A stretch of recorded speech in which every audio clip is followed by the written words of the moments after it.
Yo, what's good? It's Trey with Melody Muse, and this is part 2 of the Trap series. And in this video, I am going to be going over how to make a melody. Like I said in the previous video, I'm going to try to keep these videos all under 4, 5, 6 minutes. I'm going to try to keep them super short, super sweet, super simple. So let's get straight into it. So when it comes to making a melody, especially for trap, I like to follow a framework. I call this my 5-step melody method, and the 5 steps are 1, chords; 2, bass notes; 3, top line and counter melody; 4 is layering; and 5 is effects.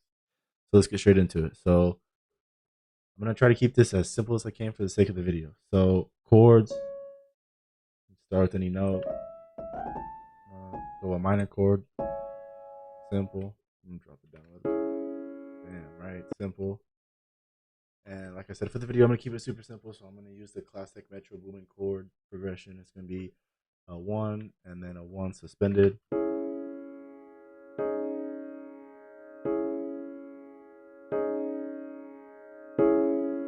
Super simple. Super, super simple. I'm going to bring these up.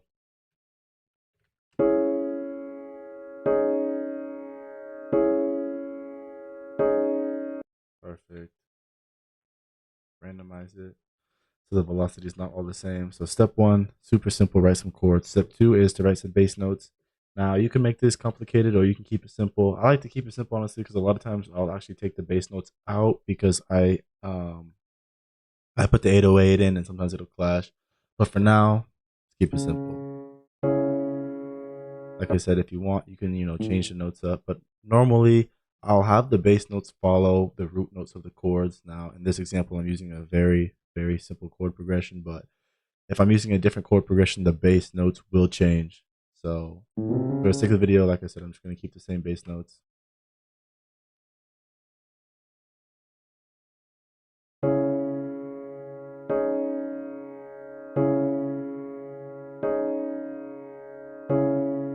Simple. Step 1 and step 2 complete. Step 3, this is where I think most people run into trouble. It is the top layer of the melody. People think this is super hard. And I guess it can be complicated, but I think the easiest way to do this is either just cut up the notes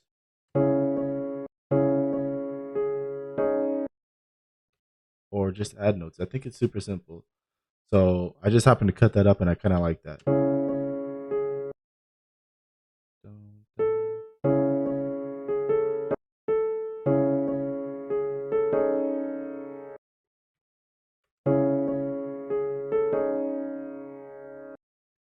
Super, super simple. Like I said, I think a lot of people try to overcomplicate it when it should be simple, especially in trap. A lot of the good melodies that you hear are going to be super simple and they're going to put a lot of effects on it so it sounds like it's super complicated. So I think this is what I'm going to run with.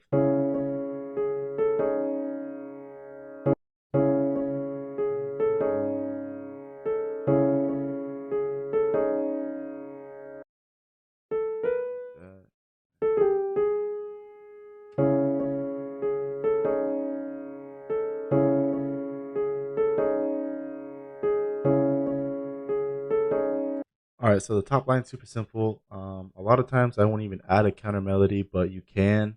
Like I said, in trap, melodies are super simple. Now, if you are going to add a counter melody, I think the very, very, very most important thing that you do is make sure that the rhythm is different. I think that people forget to do this, and even I'll forget to do this.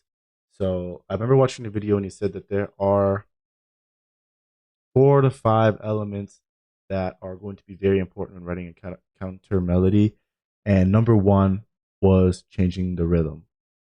So something super simple. I